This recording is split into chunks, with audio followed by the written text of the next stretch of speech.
تو نکلتا ان کی طرف، یعنی آپ آتے، خود آپ آتے ان کی طرف. یہ چاہیے تھا ان کو کہ وہ لوگ صبر کرتے، انتظار کرتے. مسجد ہے ویسے ہی، مسجد میں بیٹھ جائے جب تک نبی اکرم صلی اللہ علیہ وسلم آتے ہیں. اس چیز کا صحابہ کرام کو علم تھا. لَكَانَ خَيْرًا لَهُمْ، تو وہ ان کے لیے بہتر ہوتا. یعنی وہ کسی ایسی چیز میں نہ پڑتے جس کے متعلق اللہ تعالیٰ سوال کر سکتے ہیں، جس کے متعلق اللہ تعالیٰ ہم سے پوچھ سکتے ہیں کہ بھئی بتاؤ یہ کیوں کیا آپ نے نبی کے ساتھ، اس طرح معاملہ کیوں رکھا آپ نے نبی کے ساتھ. ایسی بات سے بچ گئے وہ لوگ جن لوگوں نے صبر کیا، یا جو لوگ آپ صلی اللہ علیہ وسلم کے آنے کا انتظار کرتے، وہ لوگ بچ جاتے اس طرح کی بات سے. آگے اللہ تعالیٰ فرماتے ہیں، یہ اب بالکل اس آیت کے اندر جو اگلی آیت ہے، اس آیت کے اندر ایک نیا ٹاپک ہے، نیا موضوع ہے جو جس کی طرف اللہ تعالیٰ نے، یا آپ کہہ لیجئے ایک الگ اخلاقی بات ہے، یا ایک آداب میں سے یا ایک قانون اللہ تعالیٰ ہمیں دے رہے ہیں. بہت ہی اہم قانون ہے یہ، بہت ہی اہم جو ہے یہ ایک فائدہ ہے ہمارے لیے، جو ہماری زندگی میں، زندگی کے تمام شعبوں کے اندر ہم اس کو اپلائی کر سکتے ہیں، ہم اس کو لا سکتے ہیں جہاں جہاں پر ہم لا سکتے ہیں، بلکہ تمام جو ہمارے زندگی کے شعبے ہیں ان کے اندر ہم ان کو لا سکتے ہیں. آگے فرماتے ہیں، یا ایھا الذین آمنوا، اے لوگوں جو ایمان لائے، ان جاءکم، ان اگر جاءکم آئے تم لوگوں کے پاس، فاسق، کوئی فاسق، کوئی ایسا آدمی جو جھوٹ بولتا ہو. فاسق کون شخص ہوتا ہے؟ فاسق عام طور پہ گناہ گار شخص کو کہتے ہیں، اس شخص کو جو راہ صراط مستقیم سے ہٹا ہوا ہو، جو گناہ کرتا ہو.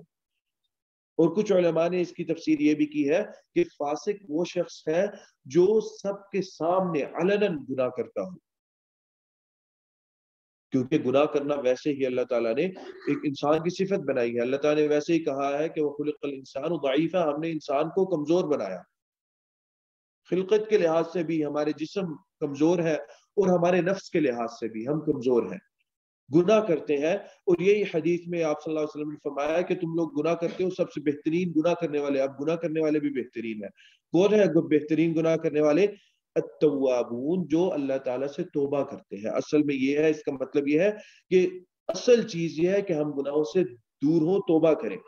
فاسق وہ ہوتا ہے جو سب کے سامنے جہرن، باہر سب کے سامنے گناہ کرتا ہے، اس شخص کو فاسق کہتے ہیں. اور جو جھوٹا شخص ہوتا ہے اس کو بھی فاسق کہا جاتا ہے. اس کے بارے میں فرما رہے ہیں، ان جاءکم فاسق، اگر آئے تم لوگوں کے پاس فاسق بنبأ، کسی خبر کے ساتھ، فتبینوا، تو اس کی تحقیق کر لو، اس کا بیان لے لو، اس کے بارے میں پوچھ لو کہ کہاں سے یہ خبر آئی، کیسی خبر آئی، کس طرح خبر آئی، جو لانے والا ہے خبر وہ کون شخص ہے، اس چیز کو بھی دیکھا جائے گا. فتبینوا، یہ بہت اہم نکتہ ہے.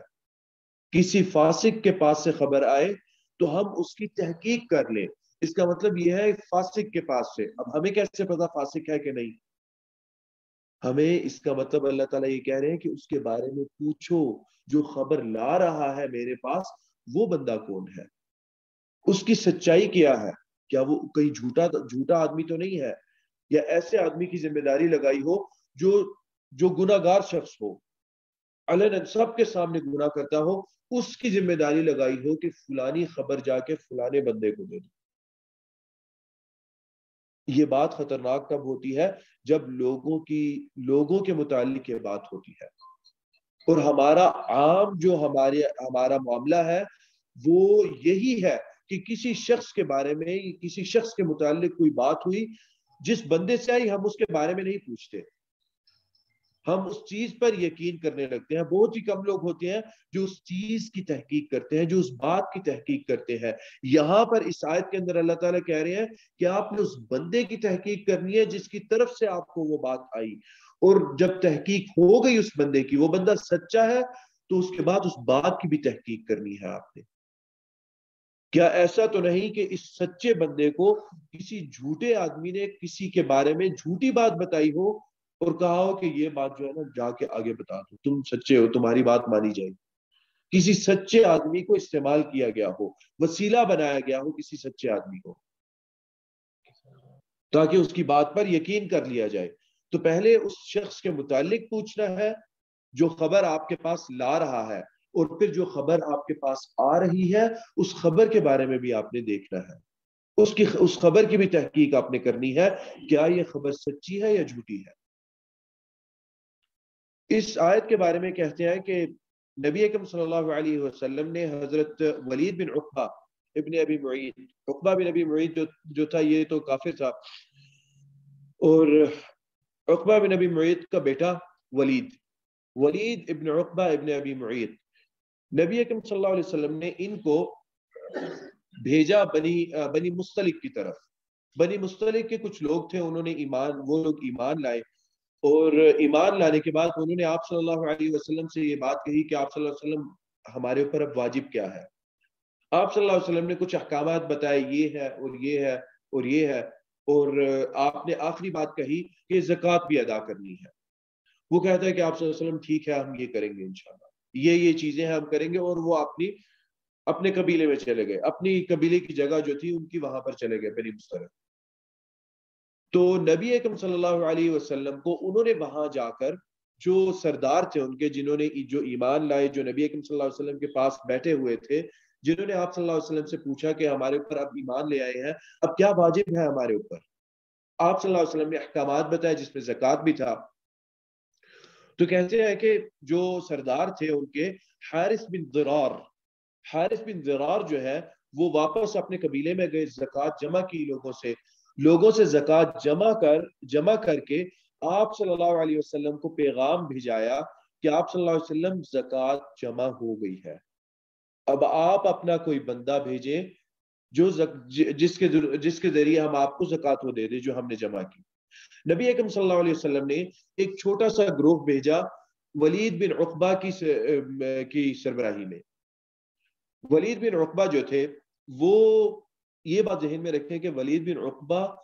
اور بنی مستلق ان کی آپس میں کچھ دشمنی تھی۔ اب بنی مستلق چونکہ مسلمان ہو گئے تھے، بنی مستلق والے، تو اصل تو یہ بات تھی کہ حضرت ولید جو تھے ان کو یہ ذہن میں رکھ لینا چاہیے تھا کہ اب یہ لوگ مسلمان ہیں، لیکن حضرت ولید رضی اللہ تعالی عنہ، ولید بن عقبہ جو تھے، انہوں نے اپنی طرف سے ایک اجتہاد کیا۔ بات یہ ہوئی کہ بنی مستلق کے جو سردار ہیں حارث، ان کو پتا چلا کہ جو ہماری خبر تھی وہ آپ صلی اللہ علیہ وسلم تک پہنچی ہے، اور آپ صلی اللہ علیہ وسلم ایک گروہ کو بھیج رہے ہیں کہ وہ ہم سے ہماری زکوٰۃ لے لیں۔ اور یہ بات ہے کہ زکوٰۃ اس انداز سے اس وجہ سے لی جاتی تھی کہ رستے میں کوئی ڈکیتی نہ ہو، تو پورا گروہ بھیجا جاتا تھا جس میں حفاظت کرنے والے لوگ بھی ہوتے تھے زکوٰۃ کی، کوئی ڈکیتی نہ ہو، کوئی ڈاکہ مارے اور کوئی زکوٰۃ کو لے جائے، کوئی چوری کر لے، اس وجہ سے اس انداز سے بھیجا جاتا تھا۔ جب حارث بن ضرار کو پتہ چلا رضی اللہ تعالی عنہ کہ آپ صلی اللہ علیہ وسلم نے لوگوں کو بھیج دیا ہے اور وہ پہنچنے والے ہیں، تو حارث بن ضرار اپنے ساتھ کچھ لوگوں کو لے کر، اور ساتھ میں ان کے کچھ اسلحہ، کچھ تلواریں وغیرہ بھی تھی، لے کر اس جو گروہ ہے اس کا استقبال کرنے نکلے۔ یہ عرب کے اندر عزت افزائی کی چیز ہوتی تھی کہ آپ اپنا جو ہتھیار ہے اس کو لے کر، وہ ہتھیار جو تھا وہ بند ہوتا تھا بالکل۔ یہ بڑے عزت اور احترام والی بات ہوتی تھی کہ سردار خود آیا اپنا ہتھیار لے کر، اور ہتھیار کبھی پھر یہ ہوتا تھا کہ جو آنے والا گروہ ہے اس کے سربراہ کو سردار اپنا ہتھیار ہدیہ کرتا تھا، یہ بھی ایک عادت تھی۔ تو بنی مستلق کے جو لوگ تھے وہ آئے، وہ استقبال کرنے کے لیے نکلے اپنی طرف سے، وہ اس گروہ کی شکل میں اپنی تلواریں لے کر، لیکن نیاموں کے اندر تھی تلواریں، اپنی تلواریں لے کر وہ استقبال کرنے کے لیے نکلے کہ آپ صلی اللہ علیہ وسلم کا رسول آ رہا ہے۔ اب یہ ہے، کہتے ہیں کہ حضرت حارث بن ضرار کو نہیں پتا تھا کہ کیا آپ صلی اللہ علیہ وسلم خود آ رہے ہیں یا آپ صلی اللہ علیہ وسلم کا بندہ کوئی آ رہا ہے۔ لیکن ولید بن عقبہ جو تھے رضی اللہ تعالی عنہ، انہوں نے اجتہاد کیا، ڈر گئے کیونکہ پہلی دشمنی ذہن میں تھی کہ یہ میرے دشمن تھے، یہ لوگ ڈر گئے ان کو دیکھ کر، اور واپس آ گئے، واپس لوٹ آئے، زکوٰۃ لیے بنا واپس لوٹ آئے، اور واپس آ کر انہوں نے یہ بات کہی کہ آپ صلی اللہ علیہ وسلم وہ لوگ تو قتل کرنا چاہتے تھے اور وہ لوگ تو مرتد ہو گئے، یہ بات انہوں نے کہہ دی، یعنی انہوں نے انکار کر دیا زکوٰۃ دینے سے، ڈر کی وجہ سے، ایک دل میں ڈر تھا۔ تو یہ واپس جا کر یہ بھی کہا کہ اچھا میں کیا کہوں جا کے، آپ کو یہ بھی علم ہے کہ عرب کے نزدیک شجاعت کی کتنی اہمیت تھی۔ اب وہ یہ بھی بات ذہن میں آ گئی کہ اچھا لوگ مجھے کہیں گے بزدل ہوں ڈرپوک ہوں، میں تو بھاگا ہوں۔ تو یہ بات انہوں نے کہہ دی آپ صلی اللہ علیہ وسلم کو کہ آپ صلی اللہ علیہ وسلم وہ لوگ تو نا ایسے گروہ کی شکل میں نکلے اور تلواریں بھی تھی، میں تو مجھے تو یہ لگا، تو میں آپ انہوں نے یہ اپنی طرف سے آپ صلی اللہ علیہ وسلم کو بتا دیا کہ وہ لوگ لڑنے کے لیے آ رہے تھے۔ آپ صلی اللہ علیہ وسلم کو غصہ آیا اور آپ صلی اللہ علیہ وسلم نے حضرت خالد بن ولید کی سربراہی میں ایک لشکر بھیج دیا ان کی طرف کہ تم لوگوں نے ابھی ایمان قبول کیا ہے، ابھی اسلام قبول کیا ہے اور زکوٰۃ کے لیے بلا رہے تھے، تو یہ میرا رسول کیا مجھے بتا رہا ہے، جو ولید بن عقبہ ہے۔ حضرت خالد بن ولید جو تھے یہ ولید بن عقبہ کے بیٹے نہیں تھے، حضرت خالد بن ولید جو تھے ولید بن مغیرہ کے بیٹے تھے۔ ولید بن مغیرہ بھی جو ہے وہ کافر تھا، ولید بن مغیرہ نے اسلام قبول نہیں کیا تھا، وہ کافر تھا۔ تو یہ ولید بن عقبہ یہ الگ ہے اور ولید بن مغیرہ یہ الگ ہے۔ یہ نہ سمجھا جائے کہ خالد بن ولید جو ہے یہ بیٹے تھے ولید بن عقبہ کے، یہ ولید بن عقبہ کے بیٹے نہیں تھے، بلکہ خالد بن ولید جو تھے یہ ولید بن مغیرہ کے بیٹے تھے المخزومی۔ تو حضرت خالد بن ولید کی سربراہی میں آپ صلی اللہ علیہ وسلم نے گروہ بھیجا، جا کے دیکھا جائے حضرت خالد بن ولید سبحان اللہ بہت بہت ذہین شخص تھے۔ جا کر حضرت خالد بن ولید نے ان سے لڑنا نہیں شروع کر دیا، بلکہ پوچھا کہ بھئی کیا بات ہوئی ہے، کس لیے یہ تم لوگوں نے کیا معاملہ شروع کر دیا ہے؟ حارث بن ضرار فرماتے ہیں، کہتے ہیں کس بات کے متعلق بات کر رہے ہو، آپ کس لیے آئے ہیں؟ آپ لوگ زکوٰۃ لینے آئے ہیں؟ کہتے ہیں نہیں، زکوٰۃ لینے تو پہلا آدمی آیا تھا، تم لوگوں نے اس کو ڈرا کے بھگا دیا ہے۔ کون تھا وہ آدمی؟ کہتے ہیں ہم نے تو کوئی کسی آدمی کو دیکھا ہی نہیں، ہمارے پاس تو کوئی آیا ہی نہیں، ہم تو استقبال کرنے، ہمیں جب خبر ملی کہ آپ صلی اللہ علیہ وسلم کا رسول آ رہا ہے، آپ صلی اللہ علیہ وسلم کا بندہ آ رہا ہے، ہم تو اس کی استقبال کے لیے نکلے، تو ہم تک تو کوئی پہنچا نہیں، ہم انتظار کرتے رہے، اب ہم سمجھ رہے ہیں کہ آپ ہیں وہ جو اب پہنچے ہیں۔ تو حضرت خالد بن ولید رضی اللہ تعالیٰ عنہ نے فرمایا کہ نہیں، مجھے تو کسی اور چیز کے لیے بھیجا گیا ہے۔ اور ولید بن عقبہ جو تھے، ولید بن عقبہ ابن ابی معیط، وہ آئے تھے لینے زکوٰۃ۔ المہم وہ وہاں سے زکوٰۃ لے کر آپ صلی اللہ علیہ وسلم کے پاس چلے گئے اور بتایا کہ آپ صلی اللہ علیہ وسلم یہ بات ہوئی ہے۔ تو اس پر اللہ تعالیٰ نے یہ آیت نازل فرمائی، یا ایھا الذین آمنوا، اے لوگوں جو ایمان لائے ہو، ان جاءکم، اگر تم لوگوں کے پاس آئے فاسق، کوئی فاسق، فتبینوا، بنبأ، کسی خبر کے ساتھ، فتبینوا، تو اس کی تحقیق کر لو، اس کو پکا کر لو کہ کیا یہ خبر ایسی ہی ہے۔ اب یہاں پر اس آیت کو دیکھ کر کچھ لوگوں نے یہ بات کہی کہ حضرت ولید بن عقبہ جو ہے وہ مراد ہے یہاں پر فاسق سے، لیکن ایکچولی وہ مراد نہیں ہے۔ یہ بس اللہ تعالیٰ نے ایک قاعدہ بیان کیا ہے، اللہ تعالیٰ نے ایک قانون بیان کیا ہے، بلکہ ولید بن عقبہ جو مراد ہے اس کے آیت کے اندر وہ یا ایھا الذین آمنوا،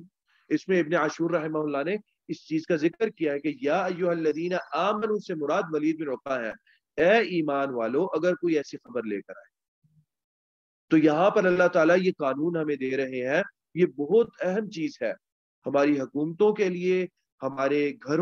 گھروں کے لیے، ہماری خاندانی معاملات کے لیے۔ اگر کوئی خبر لے کر آئے، خبر لانے والا کون ہے، اور پھر جو خبر ہے کیا وہ سچی ہے یا جھوٹی ہے۔ ہم اپنے احساسات اور اپنے جذبات کے اندر اس خبر کو فوراً قبول کر لیتے ہیں، یہ چیز دیکھے بنا کہ جو شخص خبر لا رہا ہے وہ شخص کون ہے۔ اور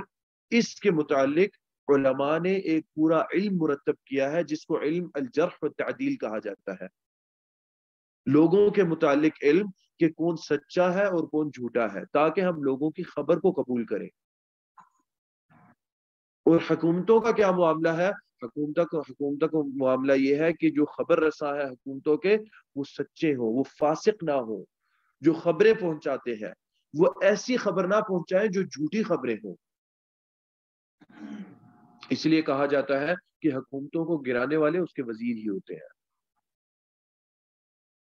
کیونکہ وہ حکومتوں کو خبر جو خلیفہ ہے، جو بادشاہ ہے، اس کو خبر ہی وہ جھوٹی دیتے ہیں۔ تو اللہ تعالیٰ نے ایک طرح سے ہمیں ہمارا سیاسی نظام، اس کے لیے بھی ایک قانون اللہ تعالیٰ دے رہے ہیں ہمیں کہ جو آپ لوگوں کا سیاسی نظام ہے چونکہ اس کے اندر خبر رساں ہوتے ہیں، خبریں پہنچانے والے ہوتے ہیں، اور یہ ایک معروف بات ہے کہاں پر کیا ہو رہا ہے، کدھر کیا ہو رہا ہے، کس طرح ہو رہا ہے۔ اچھا، جب خالد بن ولید رضی اللہ تعالی عنہ گئے تو ایک روایت کے اندر آتا ہے کہ حضرت خالد بن ولید رضی اللہ تعالی عنہ نے ایک بندے کو بھیجا، ایک جاسوس کو بھیجا کہ جاؤ جا کر دیکھو کہ ان کا حال کیا ہے، کیا حقیقت میں وہ مرتد ہو گئے ہیں۔ تو اس نے واپس آ کے بتایا، حضرت خالد بن ولید رضی اللہ تعالی عنہ کو انہوں نے بتایا کہ خالد بن ولید وہ تو بڑے پختگی کے ساتھ، میں دیکھ کے آیا ہوں، وہ تو بڑی پختگی کے ساتھ اسلام کو پکڑے ہوئے ہیں۔ تو پھر حضرت خالد بن ولید گئے اور جا کر پوچھا کہ بھئی کیا ماجرا ہے، کس طرح ہے، اور پھر یہ والی آیت نازل ہوئی، ان جاءکم فاسق بنبأ فتبینوا۔ اس کی تعریف علماء نے اس کا ترجمہ عربی کے اندر ہی علماء نے یہ بھی کیا ہے، فتثبتوا، تو ثابت کرو اس چیز کو، کہ دیکھو تحقیق کرو کہ یہ ٹھیک ہے یا غلط ہے، یہ جو خبر میرے پاس آئی ہے۔ اور اس میں ایک اور بھی چیز ہے کہ یہ چیز آپ نے اہم خبر کے لیے کرنی ہے، جو بہت اہم خبر ہو، جو عام سی بات ہو، اتنی عام کہ جو بہت عام بات ہو، اس کے متعلق آپ یہ نہیں کریں گے کہ جی اللہ تعالیٰ نے حکم دیا ہے کہ ہم خبر کی تحقیق کریں تو میں اس خبر کی تحقیق کرنا چاہتا ہوں۔ مثلا اگر کوئی شخص آپ کو کہے کہ جی آپ نے کسی شخص کے گھر میں اجازت مانگی تو اس نے اجازت دی، آگے سے اجازت آئی آپ کو کہ داخل ہو جاؤ،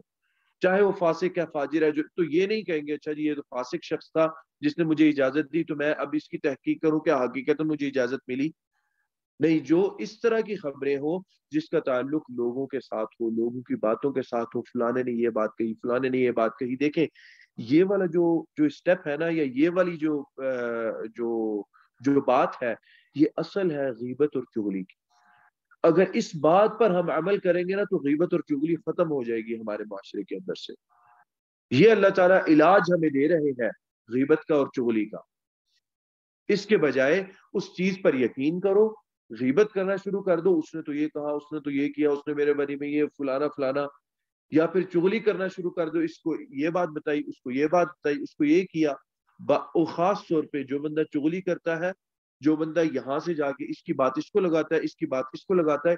اس بندے کے ساتھ اگر آپ اس چیز کو فالو کرنا شروع کریں گے نا، اس چیز پر عمل کریں گے، یہ جو قانون اللہ تعالیٰ نے بتایا، وہ بندہ اس کا جو بھی پلان ہوگا وہ ختم ہو جائے گا بالکل۔ آپ کو واضح ہو جائیں گی باتیں کہ اچھا وہ اس کو تو کچھ اور کہہ رہا ہے، مجھے کچھ اور کہہ رہا ہے، فلانے کو کچھ اور کہہ رہا ہے۔ یہ اللہ تعالیٰ نے ہمیں ایک نظام دیا کہ اس نظام پر جو بھی آپ نے معاشرہ بنانا ہے وہ اس نظام پر معاشرہ بنائے۔ فَتَبَيَّنُوا أَن تُصِيبُوا قَوْمًا بِجَهَالَةٍ، کہ تم لوگوں کہ ایسا نہ ہو، اس خبر کی تحقیق کر لو کہ ایسا نہ ہو تم کوئی جہالت میں کسی قوم کے ساتھ کوئی غلط کام کر بیٹھو، کسی قوم کے ساتھ کوئی ناانصافی کا کام کر بیٹھو۔ ان تصیبوا قوما بجہالۃ فتصبحوا علی ما فعلتم نادمین، تو اس کے بعد تم لوگوں نے جو کیا ہو اس پر ندامت ہو تم لوگوں کو کہ ہم نے جو کیا اس کے بارے میں پتہ کروا لیتے ہم لوگ پہلے، یہ غلط ہو گئی چیز، ہم سے غلطی ہو گئی، اس طرح نہیں تھا، کسی کے ساتھ ظلم ہو گیا۔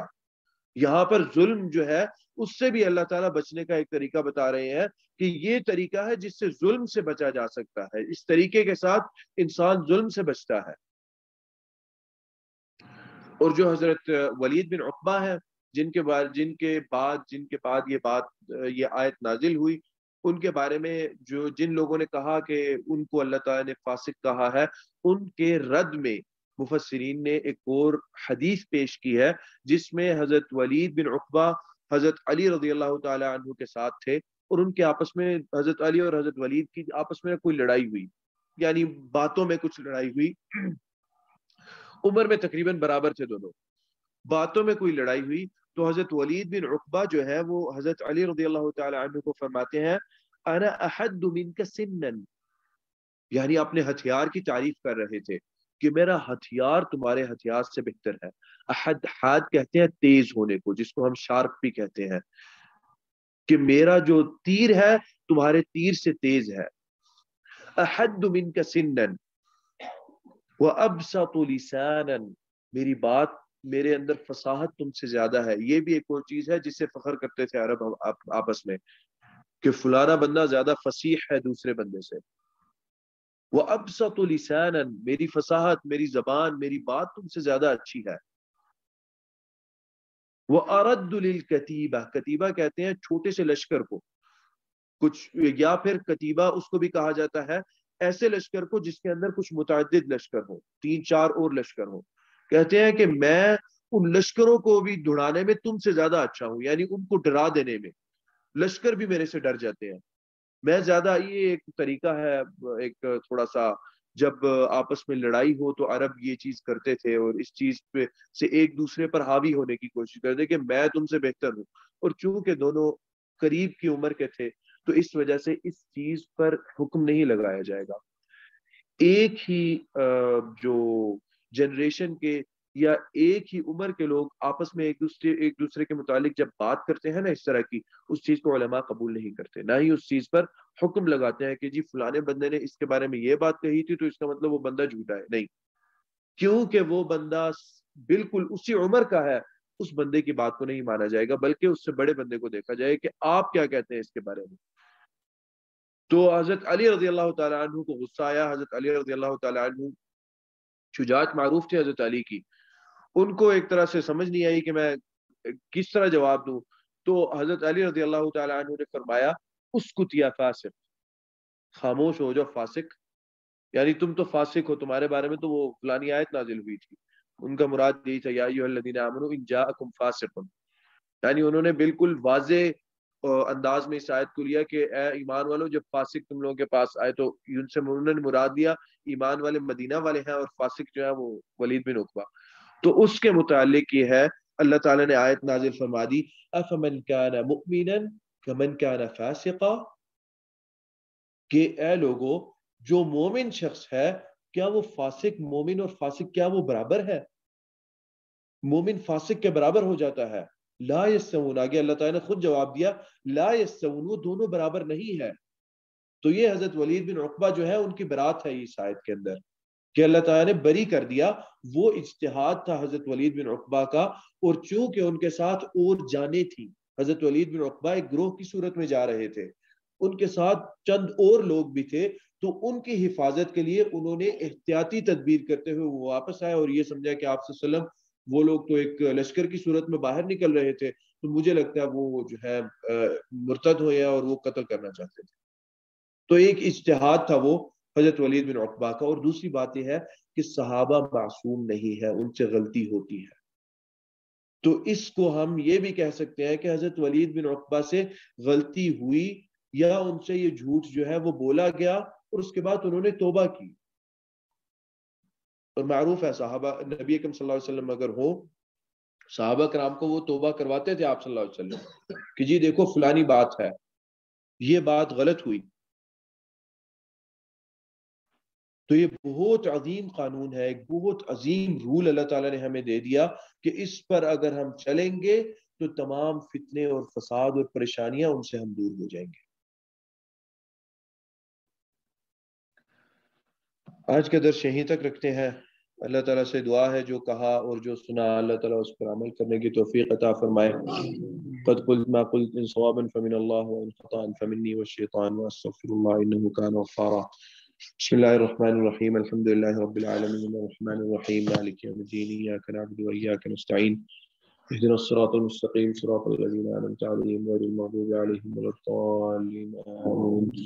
ربنا آتنا في الدنيا حسنة وفي الآخرة حسنة وقنا عذاب النار. اللهم صل على محمد وعلى آل محمد كما صليت على إبراهيم وعلى آل إبراهيم إنك حميد مجيد. اللهم بارك على محمد وعلى آل محمد كما باركت على إبراهيم وعلى آل إبراهيم إنك حميد مجيد. رب ارحمهما كما ربياني صغيرا رب ارحمهما كما ربياني صغيرا رب ارحمهما كما ربياني صغيرا. اللهم إنك عفو تحب العفو فاعف عنا. اللهم إنك عفو تحب العفو فاعف عنا. اللهم اغفر لنا ما قدمنا وما أخرنا وما أسررنا وما أعلنا وما أنت أعلم به منا. أنت المقدم وأنت المؤخر لا إله. وصل اللهم وسلم على نبينا محمد وعلى آله وصحبه أجمعين.